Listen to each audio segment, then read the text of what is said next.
ஊட்டி முதுமலை யானைகள் முகாமில் உள்ள தாயை பிரிந்த குட்டி யானை ஒன்று சுற்றுலா பயணிகளை வெகுவாக கவர்ந்து வருகிறது.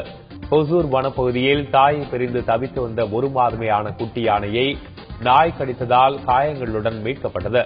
முதுமலை கால்நடை மருத்துவமனையில் சிகிச்சை பெற்று வந்த அந்த யானை யானைகள் முகாமில் பொம்மன் என்ற பாகனின் பராமரிப்பில் விடப்பட்டது. அந்த யானை அவரை விட்டு பிரியாமலும் அவரது கட்டளைக்கு ஏற்ப நடப்பதும் சுற்றுலா பயணிகளை வெகுவாக கவர்ந்துள்ளது.